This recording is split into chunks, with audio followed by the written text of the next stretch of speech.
मुच्यते भव बंधनात्। देखो जी, साधारण मनुष्य के मन में तरह तरह की कुंठाएं रहती है। कुछ लोग तो हैं जिनमें धन की, बल की, प्रतिष्ठा की कुंठा रहती है, जिनको हम कहते हैं सुपेरियरिटी कॉम्प्लेक्स अर्थात महामान्यता। लेकिन अधिक मनुष्यों में रहती है हीन मान्यता, अपने को छोटा समझना। निर्बल की एक कुंठा और पढ़े लिखे लोगों की एक कुंठा, गरीब की अलग कुंठा है। ये जो कुंठाएं हैं, गरीब कहता है कि मैं तो गरीब हूँ, बड़े आदमी के सामने कैसे जाऊं। कम पढ़े लिखे लोग समझते हैं मैंने तो अधिक पढ़ाई लिखाई सीखी नहीं, तो विद्वान के सामने कैसे पहुंच जाऊं। इस तरह की कुंठाएं हैं। किसी के मन में फियर कॉम्प्लेक्स, भीत मान्यता में, जैसे क्या होगा, न जाने क्या होगा, यह भीत मान्यता है। किसी के मन में डिफिटिस्ट कॉम्प्लेक्स है, शायद मेरी हार हो जाएगी, मेरी हार हो जाएगी। इस संबंध में शिव जी की उक्ति है कि साधक को चाहिए समता भाव, अंग्रेजी में जिसको कहते हैं बैलेंस्ड माइंड। मन में एक संतुलन रहना चाहिए, और संतुलन रहना ही स्वाभाविक है, कुंठा रहना स्वाभाविक नहीं है। मान लो किसी में धन की कुंठा है, महामान्यता है, मैं अमीर हूँ। उनकी अमीरी कब तक रहेगी? किसी भी समय उनकी अमीरी चली जाएगी, उस वक्त वे गरीब बन जाएंगे। तो जिनके सामने अमीरी दिखलाई थी, उनके सामने उनकी हालत कैसी होगी? मनुष्य को हमेशा यह बात याद रखनी चाहिए कि जो कुछ भी मिला है परम पुरुष की बदौलत है। परम पुरुष अगर अनुचित समझे तो वह चीज उनसे छीन लेंगे। तो इसीलिए किसी भी हालत में घमंड मन में नहीं रहना चाहिए।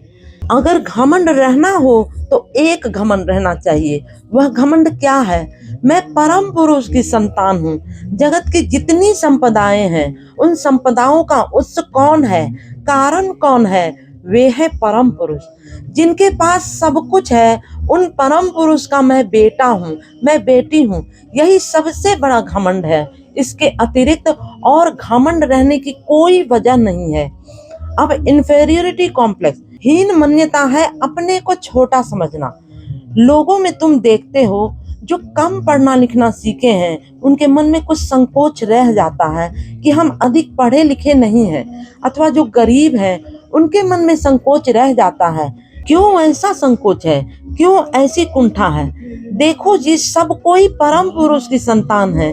कोई बड़े कोई छोटे तो नहीं है, सब तो भाई भाई हैं। कोई ऊंची जाति के नीची जाति के तो कोई हो ही नहीं सकते। एक बाप के बेटे क्या 500 जाति के हो सकते हैं? सब एक जाति के हैं। बाप की जो जाति है, बेटी की वही जाति होगी, बेटा का वही जाति होगा। तो जाति पाति जो करते हैं उनसे दूर रहो, उनके चंगुल से दूर रहो। क्यों? जो जाति पाति मानते हैं वे परम पिता को नहीं मानते हैं। क्योंकि अगर 5 आदमियों की 5 जातियां हुई तो उनके पिता परम पुरुष की जाति क्या होगी? क्या वह 5 जाति के होंगे? सो तो नहीं। तो याद रखोगे, जो मनुष्य जाति पाति मानते हैं वे परम पिता को नहीं मानते। क्योंकि 500 जाति वाले मनुष्य के एक पिता कैसे हो सकते हैं? तो वे परम पिता को नहीं मानते हैं। जो परम पिता को मानते हैं वे जाति पाति नहीं मानते हैं। शास्त्र में कहा गया है, चंडालो अपि द्विज श्रेष्ठा हरि भक्ति परायणा हरि भक्ति विहीनश्च विप्रो अपि स्वपचाधमः। चंडाला, लौकिक दृष्टि से जिसको चंडाल कहते हैं, वह विप्र से भी बड़े हैं। अगर उनमें हरि भक्ति हो, परम पुरुष के प्रति भक्ति हो, और अगर हरि भक्ति नहीं है तो ऊंचे खानदान के आदमी होने पर भी वे नीच से नीच है। तो यही जो समता भाव है, यह अत्यंत जरूरी चीज है। मनुष्य में एक कुंठा रहती है जिनको कहते हैं पाप की कुंठा। मैं पापी हूँ, मैंने यह काम किया था, यह परम पुरुष को जरूर मालूम है। मैंने ऐसा किया था जो करना नहीं चाहिए था। शायद बाबा के सामने जाने से बाबा डांटेंगे, कैसे सामने खड़े होंगे। हाँ जी, यह सब होता है, मुझे मालूम है। देखो जी, इस लौकिक जगत में पाप पुण्य का विचार है। कोई पाप करेंगे तो लोग घृणा करेंगे, करना चाहिए। कोई पुण्य करेगा तो लोग श्रद्धा करेंगे, करना चाहिए। किंतु परम पिता के सामने पापी पुण्यवान क्या है जी? ये तो दुनिया की चीज है, जगत की चीज है। परम पिता के सामने तो पापी कैसा है और पुण्यवान कैसा है। मान लो एक लड़का है, छोटा सा बच्चा चल रहा है और गले में सोने का हार है और यहाँ वहाँ शरीर पर भी कुछ जेवर है, तो देखने में अच्छा लग रहा है। पिताजी उसको गोद में बैठाकर प्यार करेंगे। यही न है पुण्यवान की हालत। वह जो जेवर है क्या है? पुण्य। उसका शरीर का अंश नहीं है, जोड़ा गया है। समझे ठीक से? और पापी क्या है?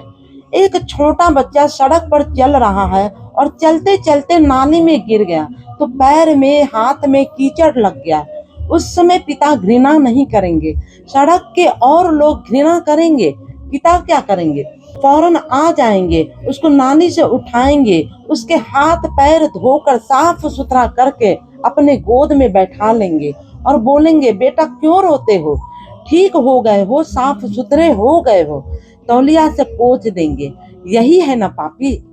तो परम पुरुष के लिए पुण्यवान, पापी क्या है? हाँ, दुनिया के लिए है। दुनिया वाले पुण्यवान की श्रद्धा करेंगे, पापी को घृणा करेंगे।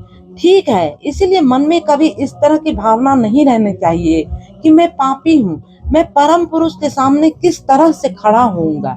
यह तो लाज की बात नहीं, बाहरी आदमी के सामने लाज है। याद रखोगे, सबसे बड़ी बात है, लाज तो एक पाश है, एक बाह्यिक बंधन है। तुम्हें तो बंधन के खिलाफ लड़ाई करनी है।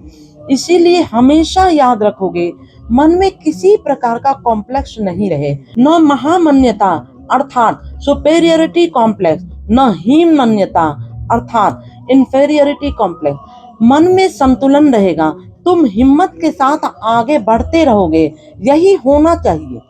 अब कुछ लोग ऐसा सोचते हैं कि साधना मार्ग वह तो कटीली राह है, मैं कैसे चलूंगा, मेरा अतीत तो अच्छा नहीं था। उन्हें ऐसा भी नहीं सोचना चाहिए। बात तो ठीक है कि साधना के माने हैं अविद्या के खिलाफ लड़ाई करना। जो शक्ति मनुष्य को परम पुरुष से दूर हटा देती है, उसको अविद्या शक्ति कहते हैं। अविद्या शक्ति बहुत मजबूत है, बहुत शक्तिशालिनी है। तो पापी तथा कथित पापी अगर सोचे कि मैं उतनी शक्तिशाली अविद्या के खिलाफ कैसे लड़ाई लड़ूंगा, ऐसा सोचना उचित नहीं है। जो पापी नहीं है, मान लो अच्छे आदमी हैं, क्या उनके लिए भी इतनी शक्तिशालिनी अविद्या के खिलाफ लड़ाई करना संभव है? उनके लिए भी तो संभव नहीं है। वे भी तो एक साधारण इंसान है। बात समझ रहे हो? पापी के लिए बहुत मुश्किल है, यह बात ठीक है। क्या अच्छे आदमी के लिए बहुत सीधा है? नहीं। अविद्या शक्तिशालिनी है। एक इंसान उसके खिलाफ कैसे लड़ाई करेगा? नहीं कर सकेगा। उस हालत में पापी और पुण्यवान दोनों की हालत समान है।